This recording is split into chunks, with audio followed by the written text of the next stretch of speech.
Professor and co-coordinator of this short-term training program. Welcome you to the second session of this short-term training program on emerging nanoscale devices, circuits, and its applications. For this session, we have Dr. Mahin Sakare with us, who is working as an assistant professor at IIT Ropar.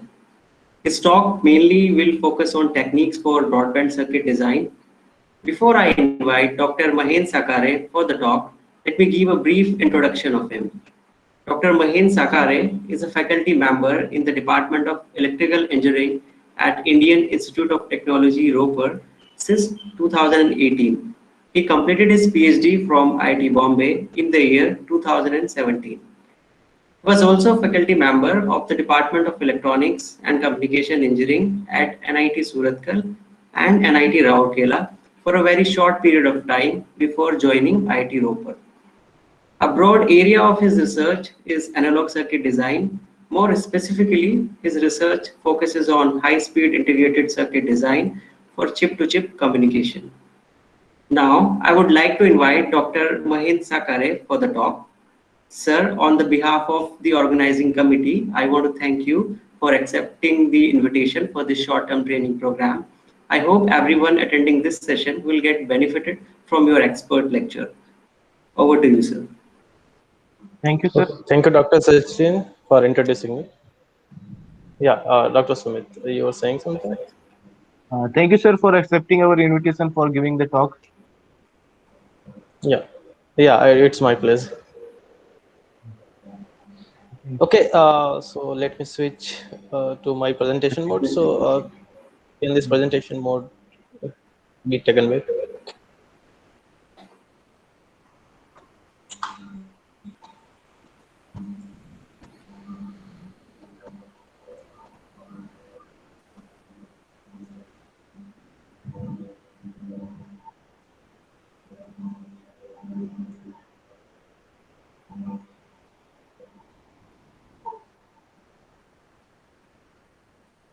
Okay, I guess the presentation is visible to you all. Yes, sir, it is visible. Yeah. Okay, so let me put it in full screen mode.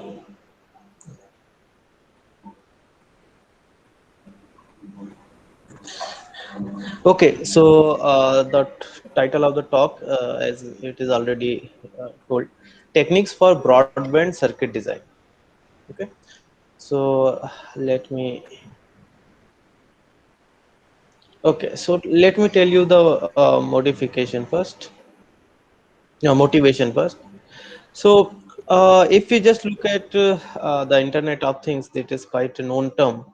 So generally, this term is coined nearly to you can say 2005 to 2010.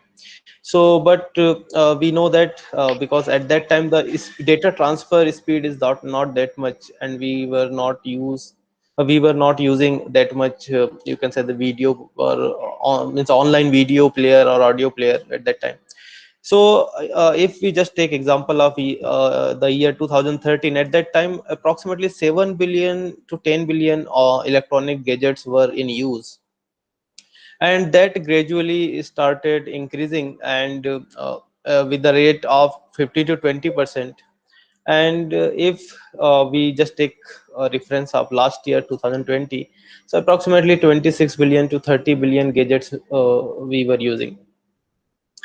So and in future, so it is not like that we are able to do most of the things now, and in you can say that in future that is going to stop. So it is not like that. We are going to use further more data, and the requirement of data and the speed is going to increase further. Okay, so the that is the reason why we need a large number of devices which are going to be connected more. And if we are going to connect more devices, then a large amount of data will be transferred between them, and that is why we need high speed circuits. So let's take example of just this is you can say that right nowadays what happens, like we want everything should be in real time. Just like even if we capture something and suppose in Facebook Live or something, and somewhere we are you can say streaming it, so you can assume that we don't want time lag in that, and for that we need very high speed data. Even some example, like sometimes we show you can say our screen, we want to see our screen in different platforms, like if we have iPad or mobile screen, so we want that our mobile screen should you can want to see it or mirror it in iPad or a different pad or desktop, something like that. So and you don't want that there should be any lag. And generally when we take example of just like uh, you can say that in teaching profession, if you are writing something, you want it whatever you write, the student will able to see it at the same time. Okay, so that is the reason why this requirement of high speed data is going to increase, and that uh, you can say that we need to have different techniques to uh, get high speed circuits. So but what limits this speed? So let's take one example of some very basic circuit element, that is D flip flop. So here you can see I have taken example of D flip flop. So D flip flop is connected. So in general, what will happen that D flip flop anyway is not going to be connected alone. There will be some other circuits which will be just before it, something like this. So I just represented it as a current source and a resistor and capacitor. So whatever output impedance that is shown here, and all capacitances is modeled at here. And if you so whatever I am writing, is it visible to you? Yes, sir, it is visible. Okay, fine. Okay, so here you can there is a current source. So generally we have voltage controlled current source if we talk about MOSFETs. So the current is going to flow through a resistor or capacitor, and there will be some you can say interconnect resistance, capacitances, all those things. Okay, so even if I take a simple element of D flip flop, you can see that there are many speed limiting factors that is going to come. Okay, so so even if we will not consider the output capacitance, so you can see that if any signal is leaving from here, so it will reach up to the input side of the D flip flop. So you can see that it is going from so many mediums, so the data will be distorted, okay, at the input of D flip flop itself. Okay, so these things will limit the speed. And if we just simply model it in simple form, we can represent in form of parallel R and C. So let's see how what will be this R and C.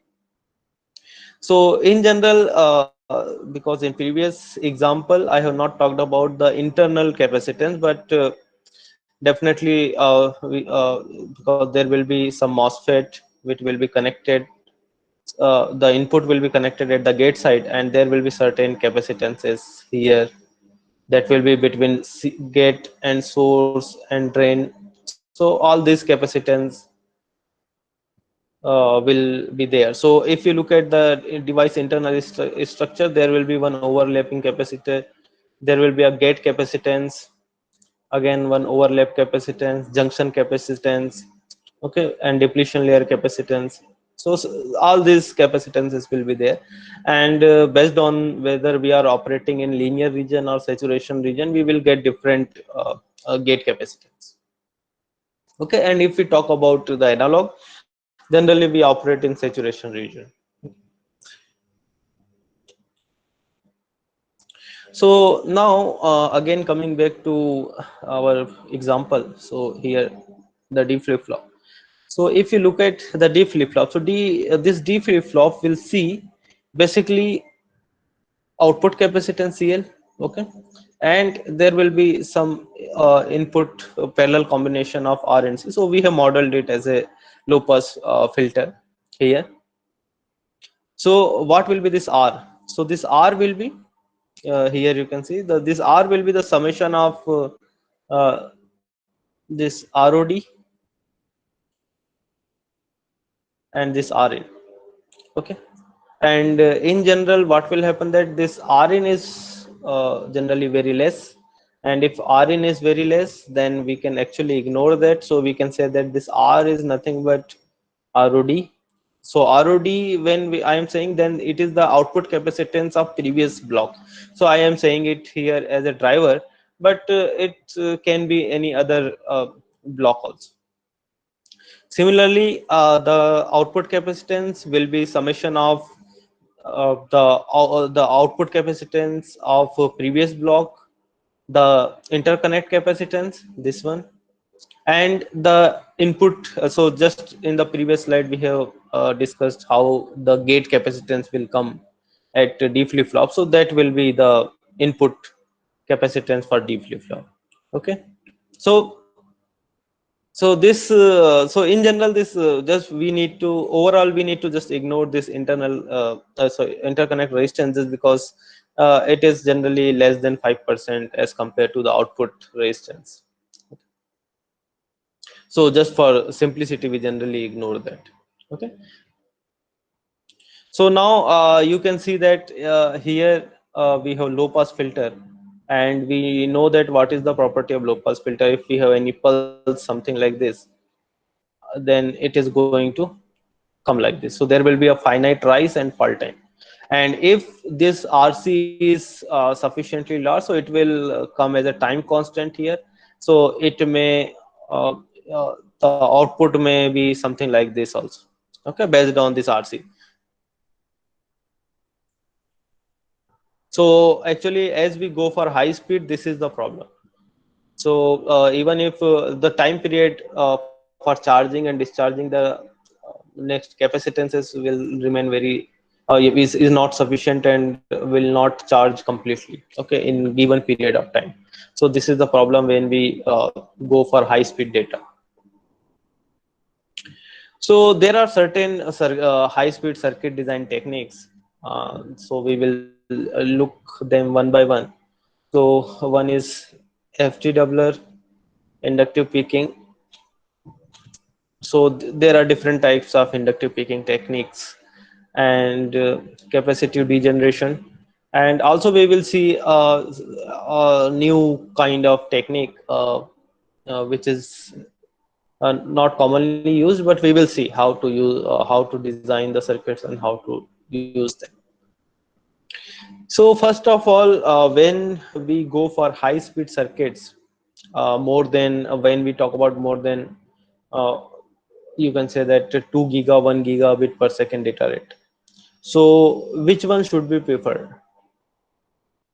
Okay, so which we should prefer, so it will like whether we go for CMOS or CML.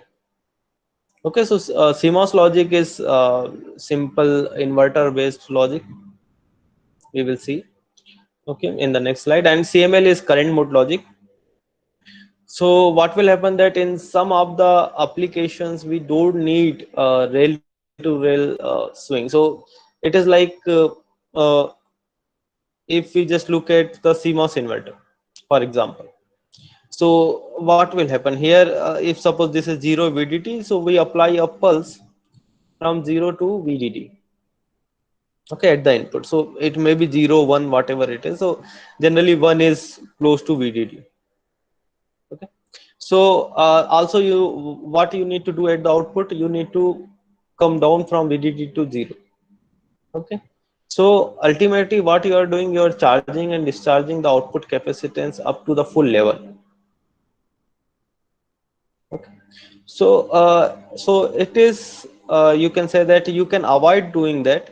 What you can do is, let's don't you can say you don't apply this much signal 0 to VDD, you apply only VDD by 3 or VDD by 4, something like that. So in that case what you need to do, you need to go something like this.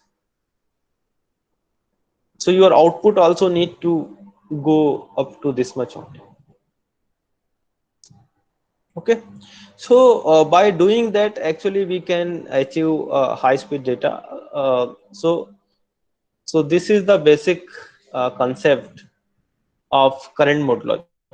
So current mode logic is nothing but it is differential amplifier kind of structure, where what you can do is you will apply a very small pulse, and now just because you cannot go from 0 to somewhere, you will bias it, because we know that how differential amplifier works. We need to bias it. There will be a common mode plus V differential. Okay, so this common mode is DC. So suppose because you need to and also this particular circuitry will work in saturation region. Okay, and we will assume that whatever AC signal we are applying, that is a small signal now. Okay, so it is a small signal. So if this is small signal, we need to go for a small signal analysis. So you can say that whole differential amplifier kind of analysis you can apply in this. But what advantage we are getting? We are getting that the CML is 4 to 5 times faster. Okay, so what? So in general, there is more advantage also, like just because it is differential, no common mode noise will be there. Okay, and you will get output, better output swing. Okay,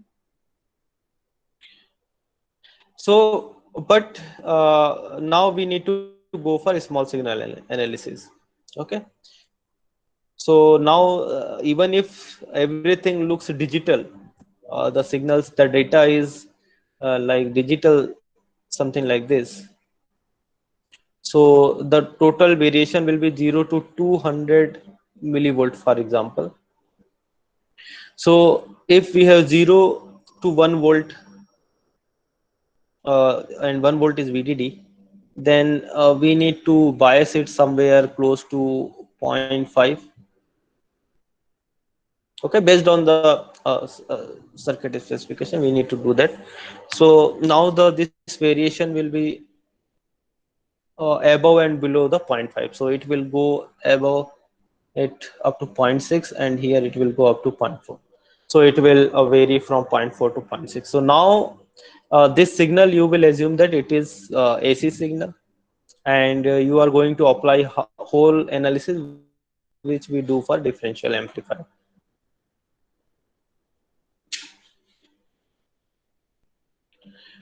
Okay, so but this is differential amplifier. How to design a flip-flop from this circuitry? Okay, because ultimately most of the blocks are you can say that are digital, in digital domain. So it will be D flip-flop, XOR, all those things. Okay, AND gate, all those things.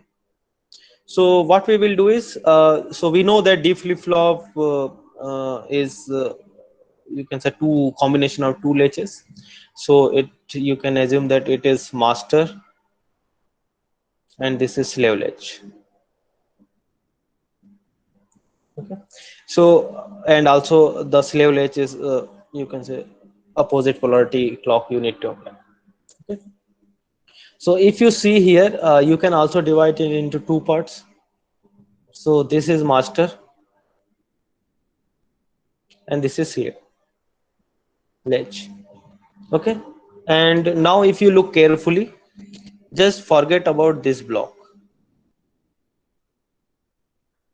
Okay, if you forget about this block and clock, here you need to bias it. Okay, because this clock plus and this clock minus, here you can see. So we know that how the latch works. So when clock is positive, then it will be in transparent phase,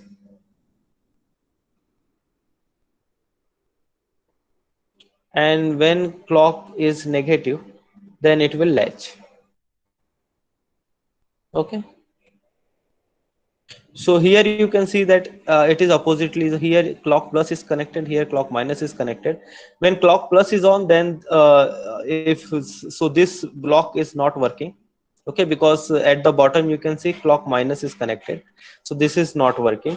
So ultimately you can see that it is nothing but a differential amplifier itself. If you just bias it by doing in this way, so you will apply clock plus here and bias it from here. So it is a resistor, a large value resistor, and here you will apply VDC.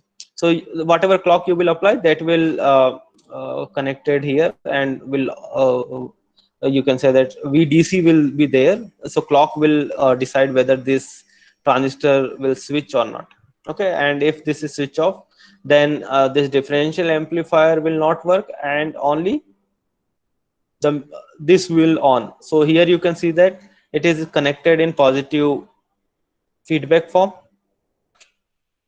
So if you just take one example of this circuitry, its gate is connected to other source, its gate is connected to other source, so this is nothing but latch. Okay, so whatever, if here you have 0, then it will stuck to 1. If here you have 1, so it will stuck to some opposite to this. Okay, so by this way you can see that it is a latch. Okay, so now ultimately what we did, we designed master latch and slave latch. Okay, and here you can say this clock minus is connected here and clock plus is connected. So it is in opposite polarity, as it is we have said in we need to connect it in this fashion to design in slave latch.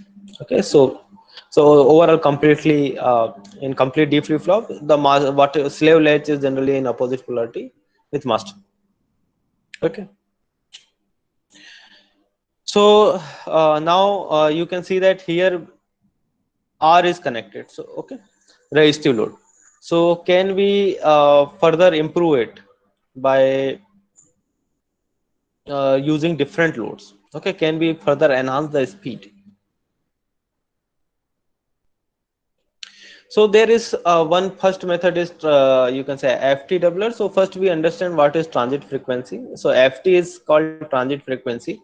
So transit frequency is actually a measure of the basic intrinsic speed of a transistor, and it tells you if you provide all the favorable condition to a MOSFET, then up to how the maximum how much speed you can get from it. Okay, and basically it is a ratio of I out versus I in. Okay, so so generally you will have some capacitances here, something like this. This is a MOSFET, so there will be capacitance between gate to source and gate to drain. So it is saying that if I out if you apply I in, so the I in is going to flow from the CGS. Okay, and I out is also going to flow somewhere in this circuit. So wherever the gain of I out and I in, okay, this gain is equal to 1.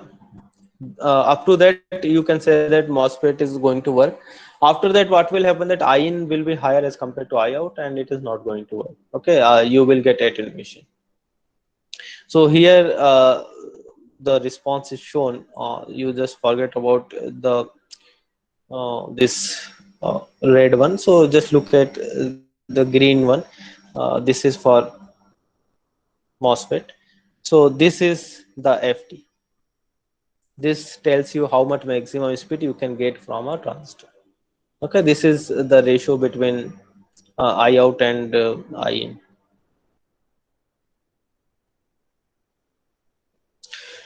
So if you just derive that, you will get GM Z in, and you need to equate it to 1. So ultimately we will get this relationship. So it will say that the FT is actually FT depends on GM and inversely depends on CGS. Okay, so one of the method is to increase the CGS. Okay, so we now know that FT is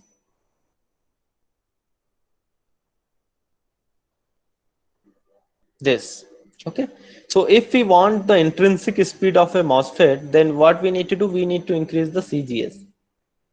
Okay, or we need to reduce the CGS or increase the GM.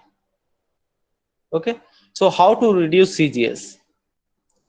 So if you look at here, here one method is shown. It is called FTW. What they are doing is they are connecting two differential pair. Okay, this one is the first one, and this is the second one. Okay, and if you just look at the center, at the center only DC is connected. Okay, this is VB, bias voltage, and V in plus and V in minus is connected, something like this. So we know that if we have only single differential amplifier, something like this, then this is the virtual ground. If this is in plus and in minus, then because when it goes up it goes down, so ultimately the variation here is no variation, you can say. So that is why it is called virtual ground. But just because V in plus is here and V in minus is here, now the virtual ground is not here. The virtual ground shifted to somewhere here. Okay, if you just consider the capacitances of, okay, at high speed. So now the CGS, if you just look at CGS, so now CGS will be summation of these two capacitances. Okay. Okay. So if you see here CGS, so when I say summation, so it is not summation. You can say that it is coming in series. Okay. So when it is coming in series, we know that what will be the equivalent. So equivalent will be when capacitance will come in series, then it will be half. Here you can see. Okay, so that is the reason why the FT new is 2 times higher as compared to the previous one. So now the FT new is 2FT. So by doing this, we have actually increased the intrinsic speed of the overall circuitry. Okay, but the disadvantage is the power consumption will be double. Okay, but just because we are talking about you can say that we are talking about extending the speed of overall circuitry from where it is you are not able to get it higher at high side. Okay, now there is other techniques like inductive picking, which is commonly used. So the first one is shunt picking. So in if you just look at this shunt picking, so what it is similar to the differential amplifier based, you can say current mode logic based structure, and what you have done is you have added one inductor here, one inductor you have placed in series with the load resistance R. Okay, so earlier when we have applied any signal here, so the output was or the output swing, you can see will depend on only R, but now because inductor is also there, so we need to see how this inductor is going to affect the circuitry. So as I have told you that this is just because this is now the AC circuit, we need to look at the small signal analysis. So earlier when the inductor was not there, so R was directly connected to ground. Okay, but now inductor is also part of output, so the inductor will also come in series with the resistor, something like this. Okay, rest of the things are same.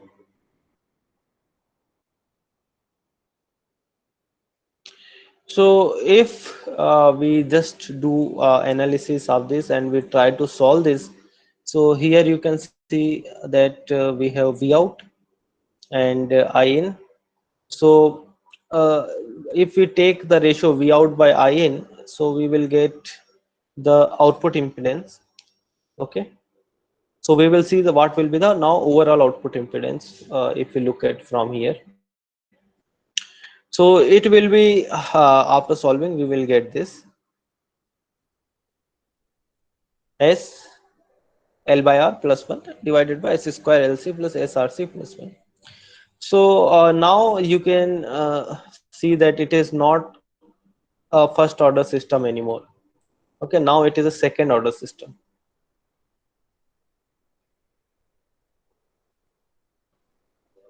So when if it is second order system, then we need to look at the transfer function of second order system. It is gain multiplied by natural frequency square divided by s square plus 2 zeta omega ns plus omega n square. So here if we just equate this with this, so we will get zeta is equal to rl by rl under root c by 2, and omega n is equal to 1 upon under root lc. Okay, so this is natural frequency and this is zeta.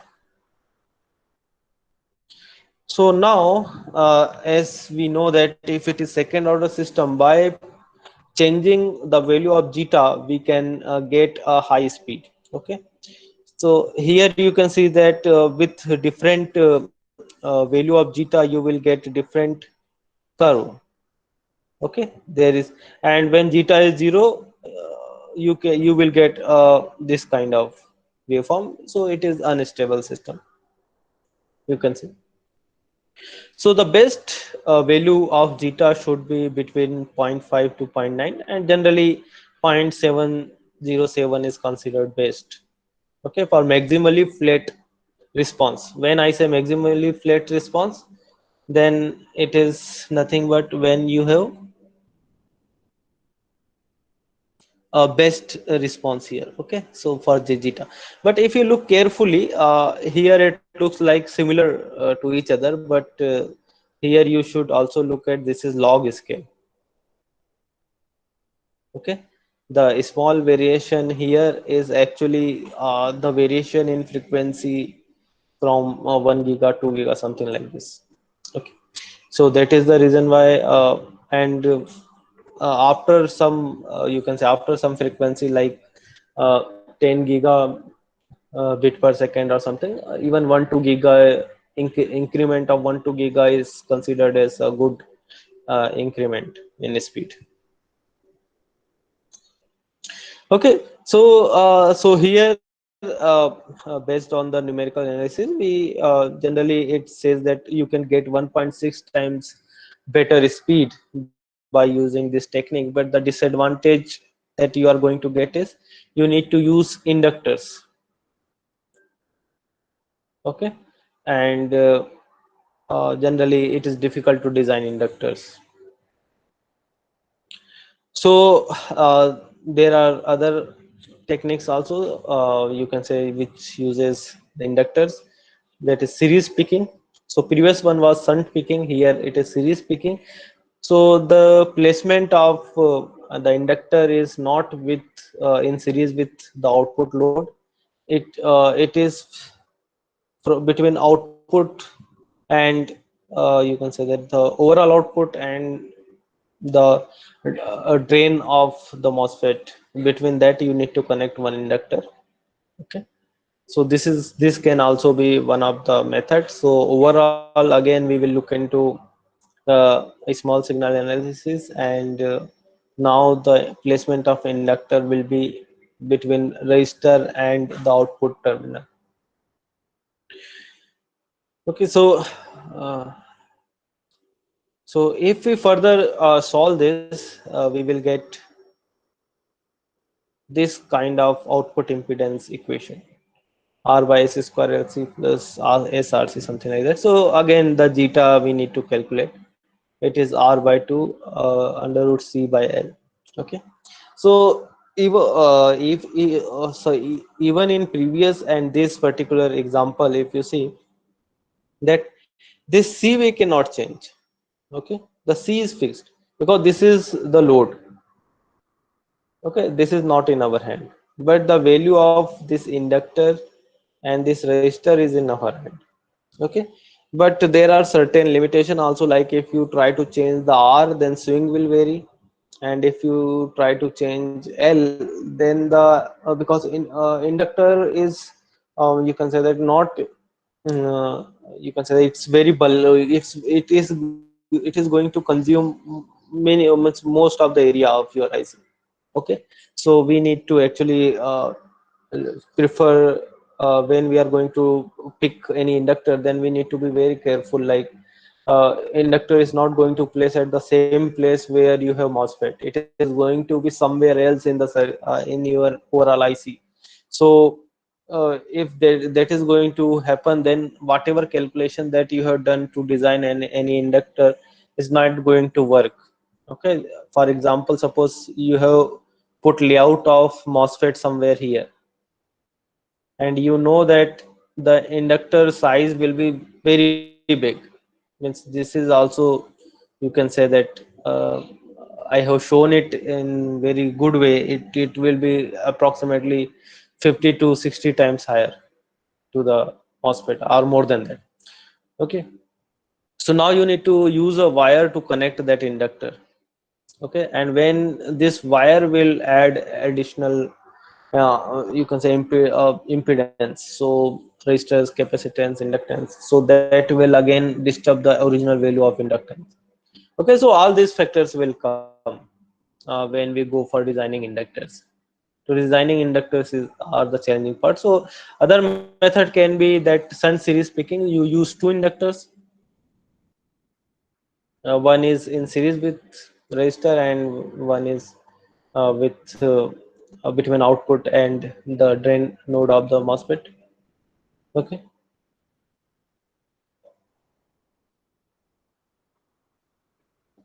So the equivalent circuit will be like this.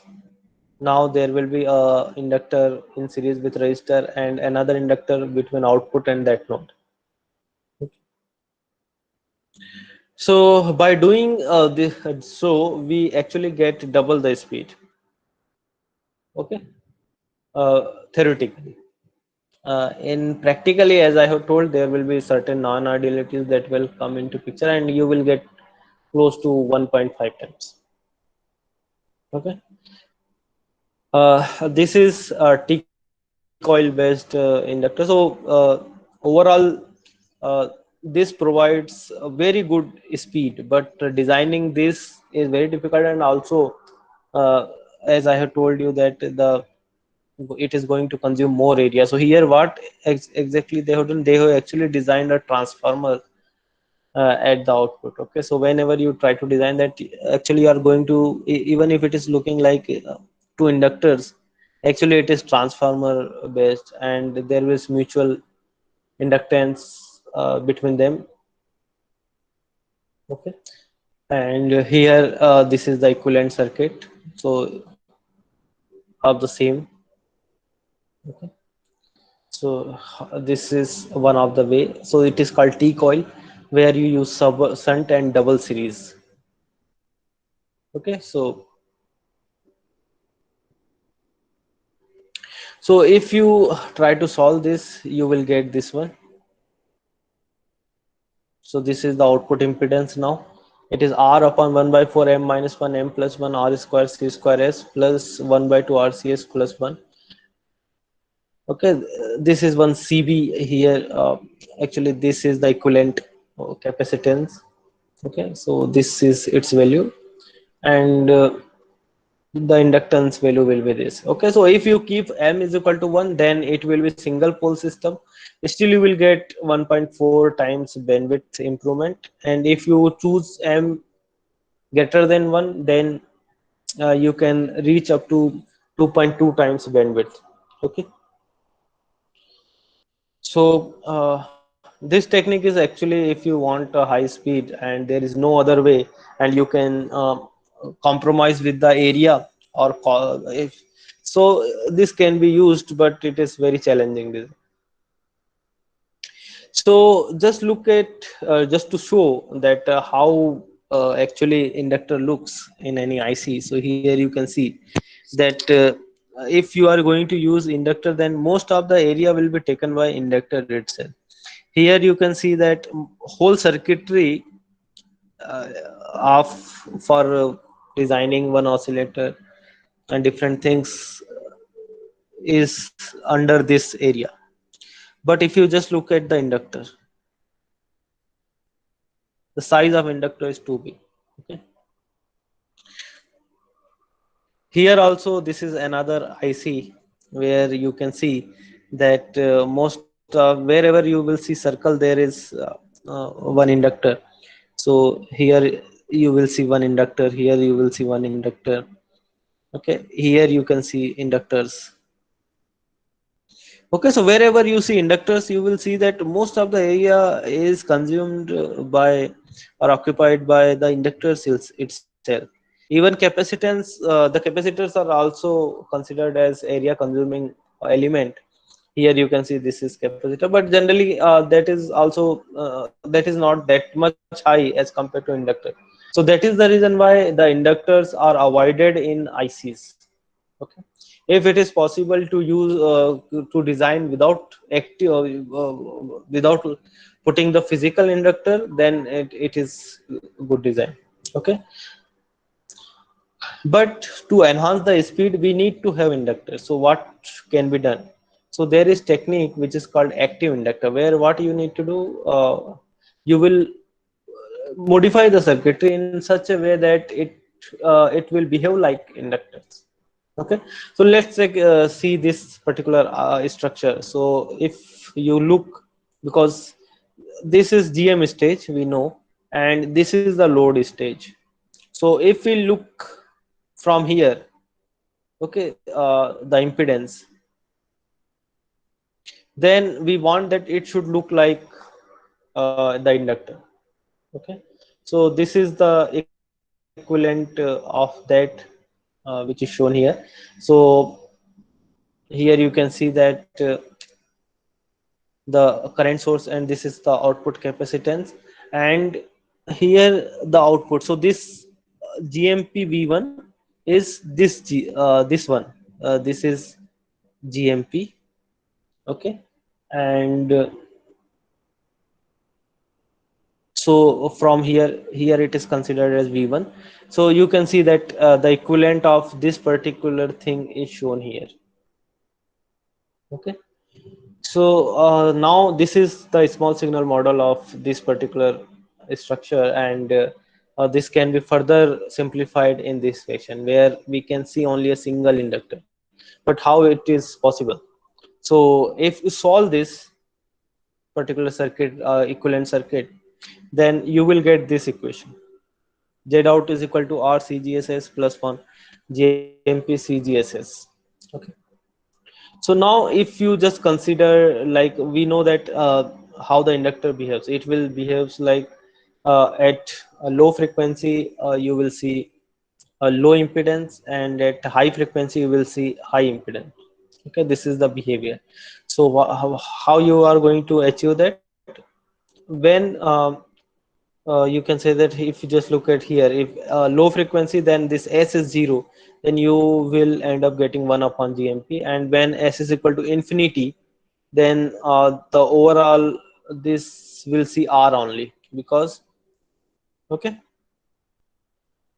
So so this is how and you, if you just further simplify this and equate this with this circuitry, so you will get RA is equal to 1 upon GMP, RB is equal to R minus 1 upon GMP. So this is RA, it is 1 upon GMP, and this is RB. So here you will get R minus 1 upon GMP, and this L is nothing but this one.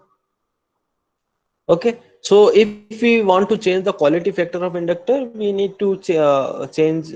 So here the quality factor is RB by L, so we, and that is equal to GMP by CGS. So we need to increase the GMP. Okay, because CGS anyway is not in our hand. Okay, so by this way we can control that. So let's understand the same thing intuitively how to get that. So let's rather than PMOS, here NMOS is used. So here in the previous circuit you can see that from gate to drain there is resistor.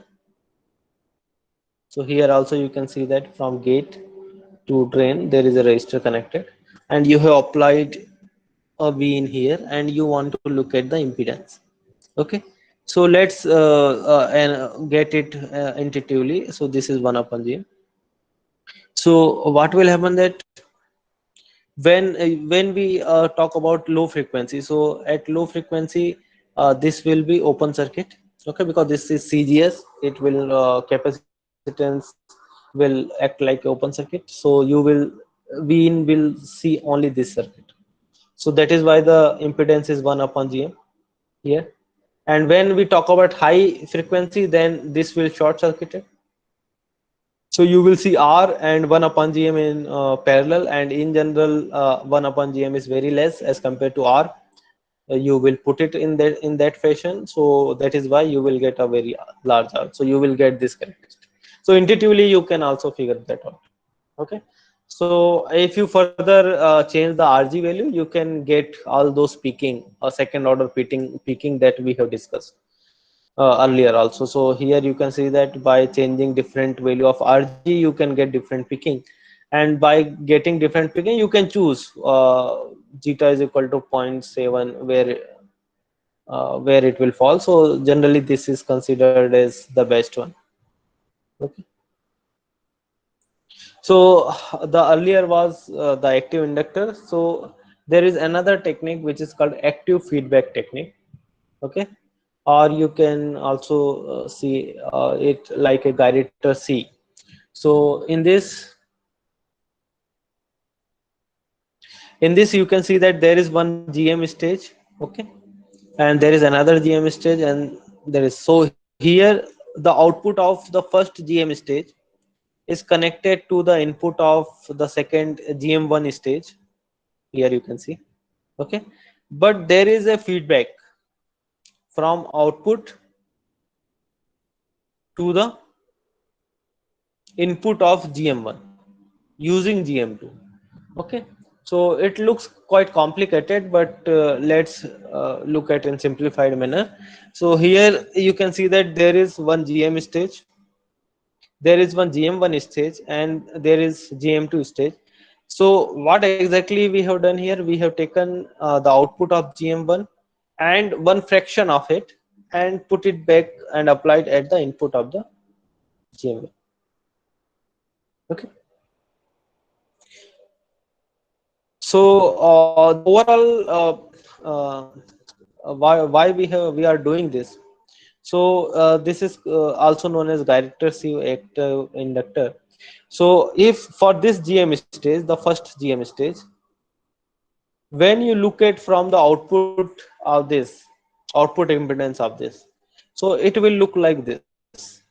It will see, the first stage will see RP, CP parallel, and RS and LS in series. That is also parallel with the RP and CP. So again, let's look all of them together. So here you can see that this is the first stage GM. It is connected with GM1, and it is connected to GM2, and the equivalent here again it is shown. So if you just try to find out the output impedance, okay, of this Y out, so you will get so you can say that from here we are looking. Okay, so if we look at from here and solve this, so I by V1, so here you can see it is I, and this terminal is V1, so I by V1, so because everything is parallel, so it is better we go for admittance. So it will be SC1 plus 1 upon R1 plus something like this. Okay, so the RP is nothing but R1, CP is nothing but C1, RS here is 1 upon R GM1, LS is nothing but it is C upon GM1. So the quality factor or the value of inductor can be varied by playing with this parameter.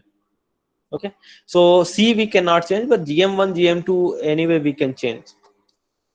Okay, so by this way we can get the inductive peaking. Okay, so here it is shown that this is the conventional when there were nothing, only single differential amplifier, and by this circuitry you can see that here inductive peaking can be achieved like this. Okay, so again it is nothing but you need to get zeta 0.707 or maximally flat, okay, response. So it will be something like this, so that will be better than the previous one. Okay, there will be some small change in DC value also, but it depends on the circuitry. So there is another technique, it is called capacitive degeneration. Okay, so in capacitive degeneration technique, what we do is we place resistor and capacitor in degeneration fashion. Okay, so now it is connected at the source side between both the sources of differential amplifier MOSFETs, and if we do so, then if we just look at the equivalent half circuit equivalent. Okay, so we know that there is a symmetry here. So if we go for this symmetry, we can show it in half circuit form. So it is Rs by 2 and 2 Cs. Okay, and if we try to find GM of this, so this is what we will get, and try to find GM versus frequency. So we will get so again you can find out if S is equal to 0, you will get um, low frequency, and when S is infinity, you will get high frequency. But here we are interested in uh, interested in looking into the pole and zero. So we know that wherever you will get a zero, there is 20 dB rise in frequency in amplitude at that frequency, and wherever you get pole, it again go for, you will get 20 dB per decade. Okay, so just because the zero comes first, so you will get a rise, and this will be you can say that compensated by another pole, right? So you will get equal again the same flat response. Okay, so similar thing is shown here. So again, this is zero and this is pole, which is important. So you need to do something to put this zero here. Okay, by this way you can get the inductance. Okay, occurs inductive behavior by capacitive degeneration. There is another technique which is called negative impedance converter. In negative impedance converter, what you do is at the output. So up to now, this was our original current mode logic circuit. Okay, so what you are going to place is you are going to place a positive feedback circuit at the output and a capacitor at the source of it. Okay, so if we further solve this, so in general, if this capacitor is not there, then we know that you will get to minus 2 by GM. Okay, impedance at the output, if you just look at from here. But if you place a capacitor at the source side, so you will get minus 1 upon SC. So ultimately what is done here, you actually getting a negative impedance here. Okay, so ultimately what we are doing here, we are we know that there is a capacitor output impedance. So this capacitor is going to distort your output. So you have placed a negative capacitance with parallel to this capacitor. So ultimately this will reduce it. Okay, you can say that nullify it, the action. Okay, so the overall output load will less and the operating frequency will increase. This is the idea by using negative impedance converter. Okay, and based on the previous one, there is, you can say that similar kind, in similar line, this is another technique which is negative Miller capacitance. But this is very difficult to design because the going into you can say an instability is higher in this kind of circuitry. But the idea is again similar kind, like if you just look at here the CGD of this. So we know that from here to here there will be a capacitance CGD. Okay, and it will be 30 to 40% of CGS. Okay, and if you look at the input capacitance from here. So it will be this. So it will be CGS and summation of CGD, but just because it is you can say Miller capacitance, so it will be multiplied by 1 minus AB. Okay, but it is connected between gate and drain. So we know that whatever amplitude, which is, if suppose input is something like this, so the output will be in opposite polarity. So because the reason is we have gain of minus GMR, and it will increase the CGD. Okay, because of this negative sign. So if this gain is negative, minus GMR, so overall this is 1 plus AV. Okay, so it will increase the CGD. So that is why the input capacitance will be higher. Okay, so by adding this CD, this blue one was not there earlier, so now we have added this CD. So what it will do, it will now earlier it was 1 plus GMR, it will add 1 minus GMR. Okay, just because when this will high, then at that time this will also be high. Okay, so that is the reason why this will see 1 minus GMR. So now you can see that this term will cancel. So you will get CGS plus 2 CGT.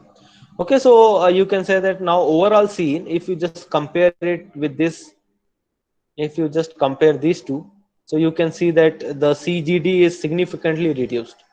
Okay, now it is not multiplied by gain, it is only multiplied by 2. Okay, so the input capacitance will reduce and bandwidth will increase. Okay, but as I have told you, it is very difficult to design this. First of all, the problem you will face is that this CD, how to get the exact value of this CD, because this CD should be equal to CGD to compensate it, and the CGD is because it is device capacitance, it is very difficult to match it. You cannot put it is very difficult to get the value of it accurately. Okay, and also at very high frequency this may short circuit and can overall put this circuitry into instability.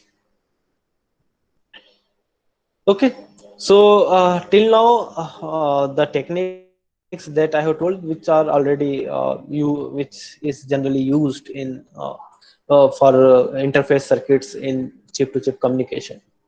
Okay, so there is you can say that now we will move to the different kind of techniques, which is based on equalization based. Okay, so because I don't know how many of you know what is equalization, so let me just very briefly and very quickly tell you what is equalization. So if we have interconnect, so generally wherever we have two chip, yeah, two IC, then we need to connect it with interconnect. Okay, so in any PCB, if we place two IC, so we connect it with interconnect, or inside any, you can say inside any IC also, if two blocks are very far, then also sometimes equalization is done.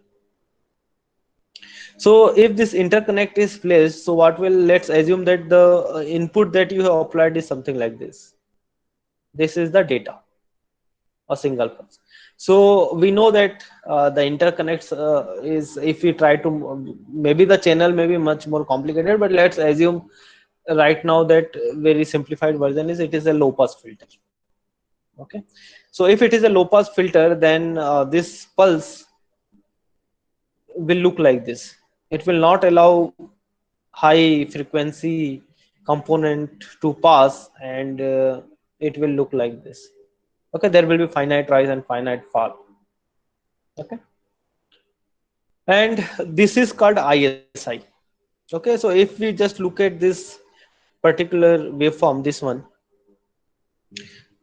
now this is the edge where the fall time is starting.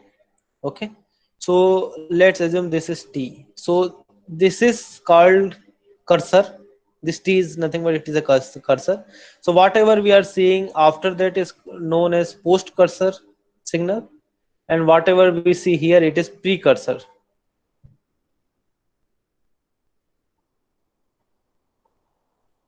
Okay, so this is post cursor, that is precursor. So so you can say that this part, because this is coming after the pulse, this particular ISI part, it is called intersimple interference. So it is actually coming into the next clock cycle. Okay, this fall edge, because of finite rise and fall time. So what we want to make it more like a pulse. So we want it like more like a pulse. We want to get it back. So there is a circuitry which is called equalizer that is placed in between the data output and the interconnect output. So its characteristic is it will provide a significant gain at the low frequency, but at high frequency it will provide a high frequency gain. Okay, high gain, so that you will get good rise and fall time. Okay, but it will not affect the middle part portion. Okay, this is the idea of equalization in the any chip to chip communication. So there is so this is precursor and post cursor, as you can see here. Okay, so now again looking into the same thing, and just replaced the equalizer with decision feedback equalizer. Okay, there is different kinds of equalizer. One is decision feedback equalizer. Here you can see that decision feedback equalizer is there. So it consists of comparator and one ISI detection, you can say. Conceptual diagram is shown here. So the output and is of the same, you can say that the comparator is connected to the input using one ISI detection. So what it will do is, whatever you can say that this, it will try to detect this particular fall time.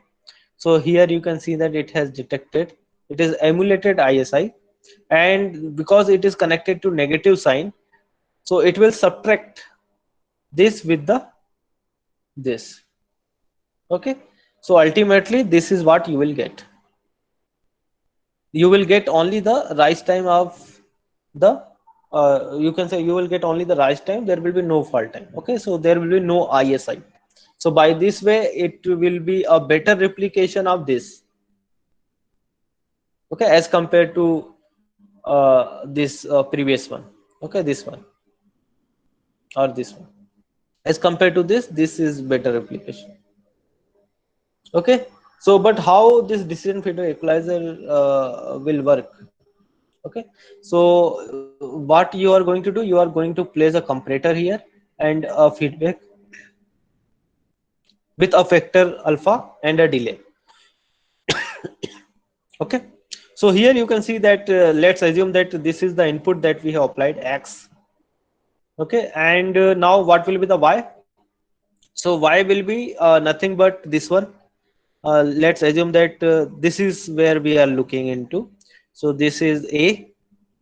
So now the y is a with scaled factor. Okay, so it is one half clock cycle delayed, and scaled factor is alpha. So you will get alpha, and now you will invert that. So y bar. So just because here negative sign, you need to invert that. So that is why now a is this. Okay, and now you look at z. So z is the summation of x and y. Okay, x and y bar. So here x and y bar you need to sum. So you will get at here, you will see, so it will reduce it. Okay, something like that. Okay, so in if you just look at this waveform, so rather than good waveform, it looks like more distorted waveform. Sometimes it is alpha times higher, sometimes it is alpha times lower. So you will get different levels. Okay, but if you just take example of finite rise and fall time, okay, and take it in that manner. Okay, so if you just look at finite rise and fall time, so and if you further do the same thing, you will see here that good, better waveform you are able to see, means it will be a better replication of the pulse. Okay. So ultimately what we have done, we are doing pre-emphasis and we are removing post cursors. So let's again coming back to our the first circuit that we have talked about, that is the D flip-flop, a basic element, okay, in any digital circuit. So we have told you, we discussed that we can represent it as a low pass filter. Okay. So there is a similarity between this particular you can say chip to chip communication concept and this circuitry. If we just model it as a low pass filter, the input of the D flip flop, so actually we can use equalization technique here itself. Okay. But the problem is because when you are designing something, you don't want to put anything additional in between, okay, in your circuit operation. Okay. But if you just look at the property of D flip flop, so ultimately what we need a comparator and a feedback with a delay. Okay. So if we just look at D flip flop, so D flip flop has a property of comparator and plus delay. So what you can do is you can put a feedback here from output to the input, and you assume that this particular portion is nothing but a decision feedback equalizer. So ultimately what we have done, we have converted our D flip flop into a decision feedback equalization.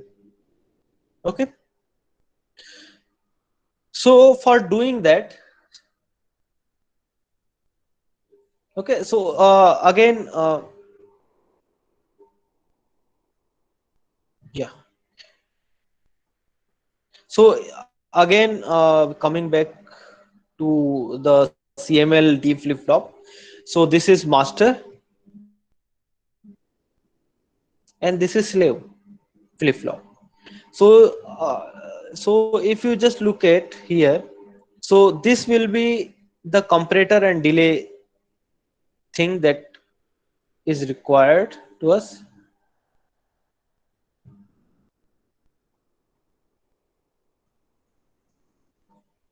Okay. And there is a feedback from output to the input, negative feedback. So here you can see that this is the same feedback beta 1. So this is beta 1 and here it is beta 1. Okay. So it is connected from output. So the output is connected to the input of this differential pair, which is having a gain of beta. So you can say that whatever current we are drawing here, it is beta times I for this. Okay. Okay. So now and this is connected to the input, and the output, this output of this particular thing is connected to the input of the first D flip flop. Okay. And just because we want negative feedback, so it is not connected directly, it is connected in opposite side. You can see that it is connected in opposite, something like this. Okay. So now we want to actually test it. Okay. So how to test a D flip flop? So we want any circuitry which is having sufficient D flip flop so that the D flip flops property can be seen. So one such circuit is linear feedback shift register, that is PRBS generator. In PRBS generator, we have a series of D flip flop. Okay, it is like a shift register only. We can do the same thing with shift register also, but we need to apply input here.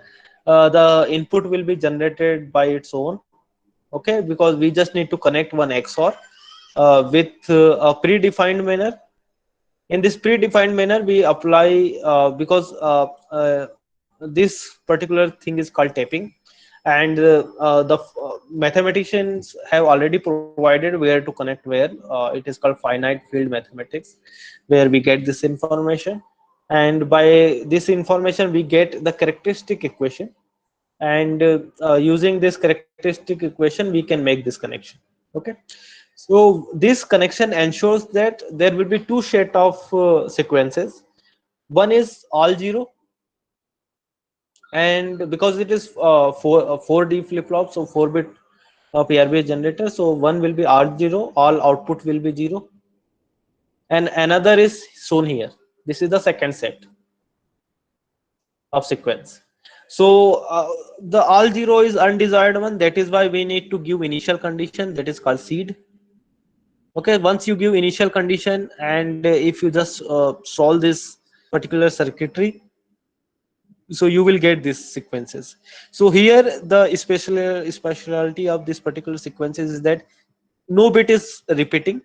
Anyway 000 is not going to come, but other than 000 no bit is repeating, and just because 000 is not going to come, so also it will after 15 cycle 0 to 14 it will go, oh sorry, 1 to 15 it will go, 000 will not come, so total 15 you can say sequence you can see here. Okay, and the 16th one will be the same as the first one, 1010. Okay, so we want to test the same thing. So so this is one way. So but whenever we design something, we want it quickly, we want to test it. So what we have done is we have taken IC, simple IC, which is undergrad level, 7474 D flip flop, and inverter IC. Okay, and and XOR IC 7486. Okay, this is all of undergrad level, and then we have put a register to control the strength of the output of the inverter, and applied in the same fashion as we have discussed just now, and checked the operation. So then what we got is like there is improvement in the rise time and fall time. So here you can see that this is the conventional one. Oh sorry, this is the conventional one, which is not good at 2.6 megahertz. But if you just look at this particular circuitry, so at the same speed the rise time has improved. Okay, so but here I have used this particular, you can say that waveform. So this is called eye diagram. Okay, so what exactly eye diagram is? So eye diagram is nothing but when you have pair based generator and you want to test any circuitry, and so you will apply to the oscilloscope, and what you will do is you will take some sections of uh, the pulse, or you can say data. So this is the random signal of 4 bit, and here you can see that I have taken a different portion of the signal. So this is each of this represent one clock period. So what you will do is, suppose this is 1 2 3 4 5 6 7 8 something like this, and it is go on until some number. So what you are going to do is you will put each of the waveform one over the other here. So what you will do, you will place you will take 1 unit interval and place 1, then 2, then 3, then 4 on the one over the over the other. Okay, so just because this is, there is no finite rise and fall time, it will look like this. Okay, but if suppose you have finite rise and fall time, so if you have finite rise and fall time, then you will see this kind of waveform. There will be finite rise and fall time. Okay, so it will look like I. So this is called I height, and this is called I width, and the variation here, this variation is called peak to peak jitter. Okay, and by you can say that you can collect the data and just operate in MATLAB and get the RMS jitter also uh, by if you can design a sigma, how much variation is there, and you can find out the uh, RMS jitter also, but this will give you the peak to peak jitter. Okay, so again looking into the same output. So this is the result with feedback, and this is the result without feedback. So without feedback you can see there is variation. So this was the eye diagram that I have shown. Okay, and so this is complete pulse, and it was placed one over the other.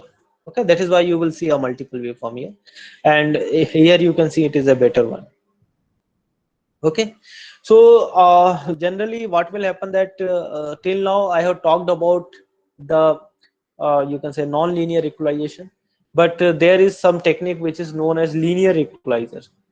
Okay, where you use linear equalization. Okay, so the linear equalization is nothing but that we have already discussed initially, all the inductor based, inductor, capacitor, all those techniques where we have discussed, all those are linear, most of them are linear equalization. So what you are going to do is you are going to emulate inductor at this side, and that will provide you high frequency peaking, and that will ensure that you will have equalization. So here that is achieved by connecting uh, one GM stage. So if you just look this carefully, this particular, so it is looking like similar to this one only. So we have discussed active feedback. So in active feedback what we did is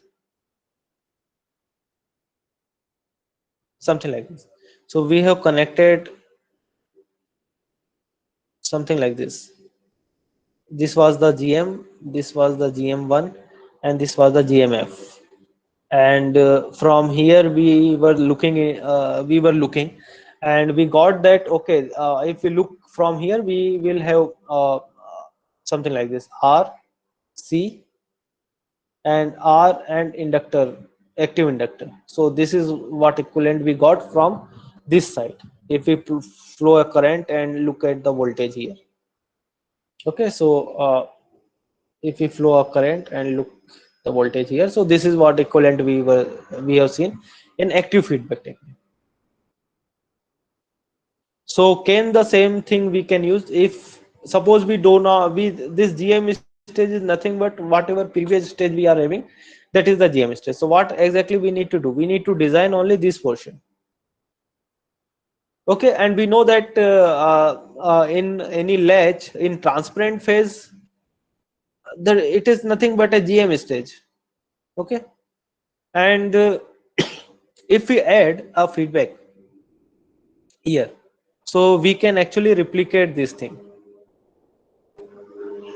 Okay, so this feedback is beta 2.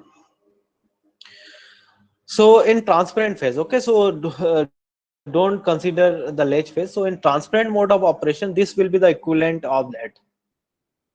There will be RC.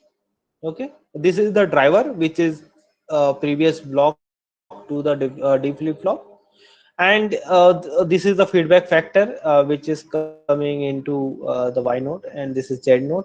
So if so this will be the equivalent of this. So that is why it looks more similar to the active feedback technique. Okay, and if you try to find the admittance, you will you will get this GM1 into GM2, 1 upon RL SCL, 1 upon RSC, all those things. So this RS and CL, all those values, so you can control this LS using GM1 and GM2 by varying the GM1 and GM2. Okay, so if you take the impedance, then this is the zeta. Okay, and by if you place properly the value of zeta, then you will get this peaking. Okay, so here we have shown some model equation. So here you can see that these the model equation and the simulation is actually matching perfectly. Here you can see they are one over the other. So in this, actually the model response and the simulation response both are shown. So it is coming exactly what is desired. Okay, so let's understand how we are getting high speed here. So what exactly we have done, because we know that the latch is going to work in you can say that one is transparent phase or sampling mode. Okay, and then there will be positive feedback that is going to work. Okay, So if we talk about conventional, so in conventional, suppose there is a transparent phase up to some clock, and when the clock switch to latch mode, then the latch will work and it will enhance the or force the output to reach output as early as possible. So we are not going to work on the latch mode. What we have done is we have only worked on transparent phase, and we have enhanced the rise time of the transparent phase. So now even if latch phase is same, because in general the latch phase is higher as compared to transparent phase, and the speed limitation is because of transparent phase. So what you have done here, you have improved the rise time of transparent phase. So overall now you can get high speed, okay, because now you can apply a lower clock, because total overall clock period can be reduced. Okay, so the t minimum new will be less than t minimum, and f max will be f max. So now so in latch mode you need to have some delta v, and once that delta v has arrived, then this latch can operate. Okay, and now this delta v will be achieved much earlier as compared to the conventional one, okay, by using that feedback. So but now the problem is how to incorporate that in our circuitry. So we know that in again we take reference of our techniques. One is the channel equalization. So in channel equalization, what generally we do is we put linear equalizer and then decision feedback equalizer. So here we know that earlier we as we discussed, we talked about that DFE can be placed uh, or the D flip flop can easily be converted into DFE. Okay, that we have already discussed. Then how to place this linear equalizer? So for doing so, again the same thing, because we are working at the input side.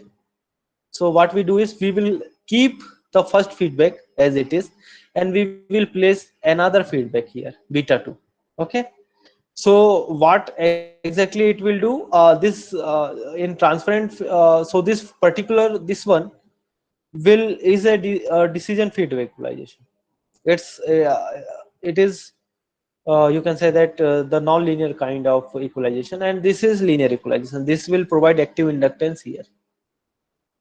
Okay, so now the conclusion. So the first thing can be we can discuss is, if we do not have this beta 1, so can we go for only beta 2?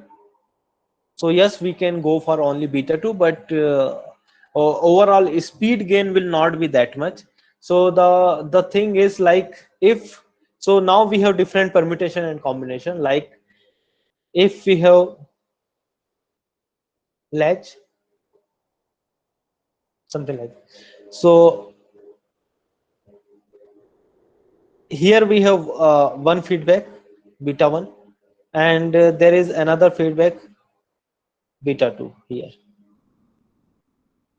Okay, so one combination can be, we have D flip flop,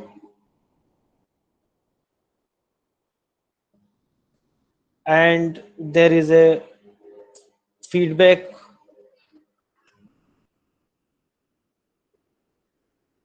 beta 1 from here to here. Okay, and the second combination can be, we have latch, and you will give only one feedback from here to here. Okay, only for master. If you give feedback from master and slave both, then the jitter will increase. It will give bandwidth enhancement, but your jitter will increase. Okay, just because at the same time this will also activate the beta 2. The latch will also do something.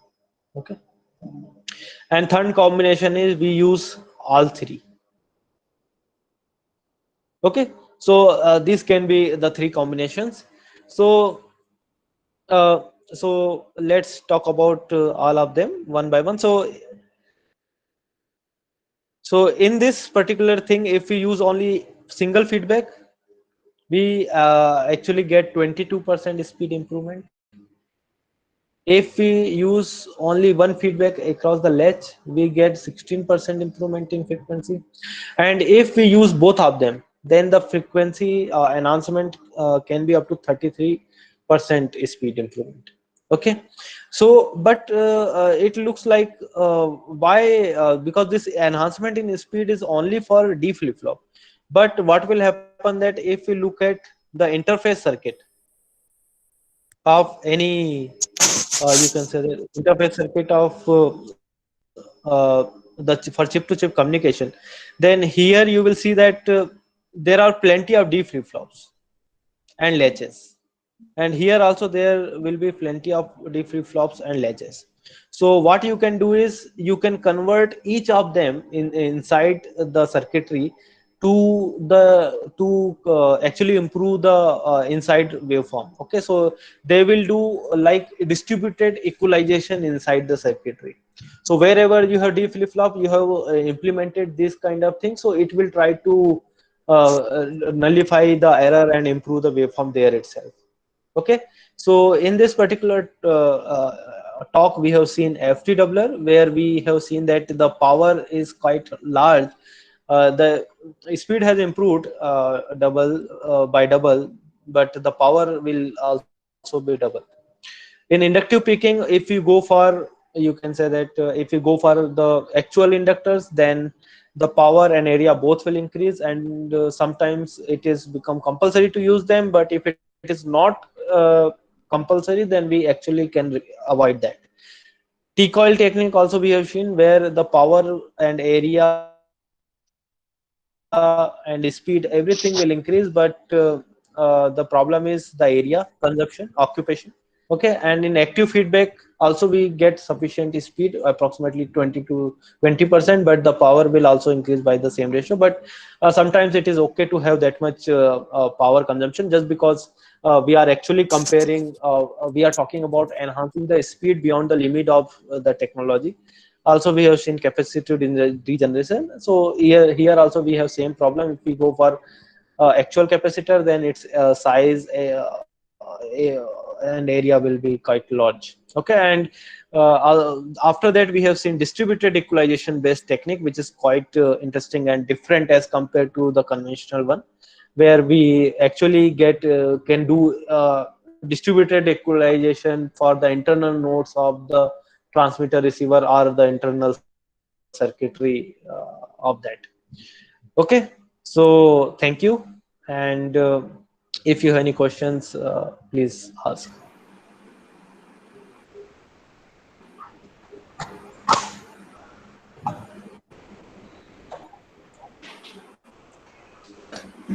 Thank you so much, sir, for sharing your expertise on broadband circuit design techniques.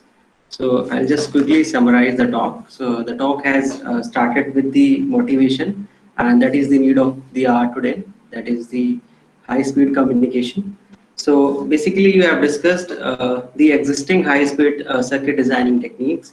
Uh, Mainly was the transit frequency double technique, inductive peaking technique, T-coil shunt and double technique, active inductive technique.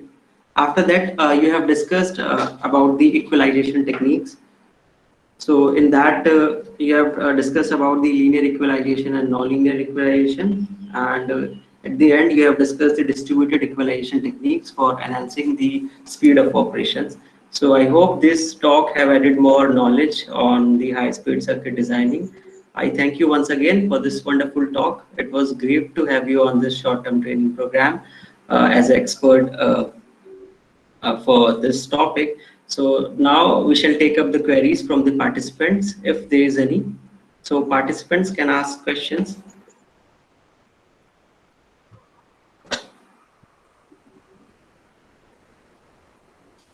And if there is no further questions, then we can close the session. So thank you everyone for attending. One participant have question. One participant have one question. Okay, please go ahead with your questions. One is participant is asking which one you is the best circuit design. all the discussion? Oh, actually, there is no neck to neck. You can say that it depends on the application and the requirements. So, suppose sometimes what will you need to put inductors. Okay, so it is told that you should not put physical inductors in the circuitry and avoid that. But sometimes let's suppose you are working in 180 180 technology. and you need 20 gigabit per second data rate output. So it is not possible to have it without active physical inductors. So if you want that, if you are stuck in that kind of situation, then you need to compromise with the area and power, and you need to put active inductors, you can actual inductor. So if this is not the case, and suppose you are working up to again I'm taking example of 180 nanometer or even 65 nanometer. So in 65 nanometer CMOS technology, you up to 5 gigabit per second by CMOS. So it is like only NMOS PMOS based inverter kind of thing you must be aware of. But the CML logic can enhance it up to 15 giga most maximum. Okay, so if you Thank you, sir. want to further enhance, like in the place of 15, if you want, then actually you can go for you can say active inductor technique. Okay, and mostly these kind of techniques are used, and generation and all other the negative impedance, all those are not that popular, but generally active inductor technique uh, and the passive inductor techniques are quite popular.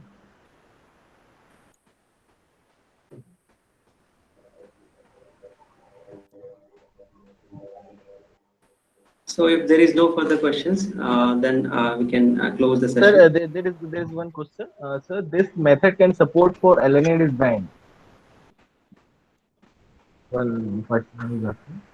This method can uh, support for LNA design.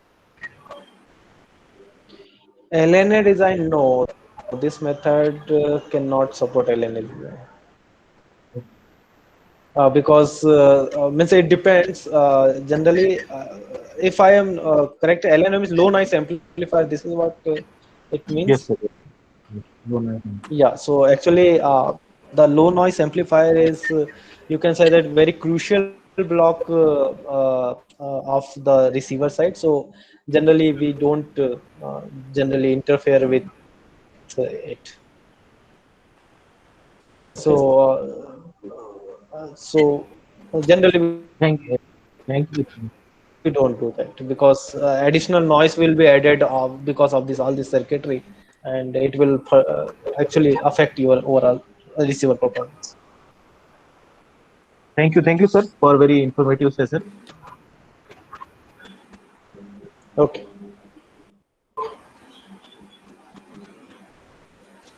Okay, then thank you for, Hello, yes, please. hello. Yes. May I request you, sir, please send. Actually, क्या session है ना miss हो गई थी हमसे, पता नहीं immediately बंद हो गया Okay, Google sir, Meet. please wait for a If minute. you I'll just share the link for the first session also. okay, Please wait we for a will minute. wait, sir, please. Yeah. So I once again thank you everyone for attending this session. So tomorrow we shall meet up again at 11 a.m. And just, wait for a few minutes. I'll just share the link for the feedback for the first session. Thank you, Mayan, sir. You can leave this session now. Okay. Thank you, Dr. Sachin and Dr. Sumit. Thank you, sir. Okay.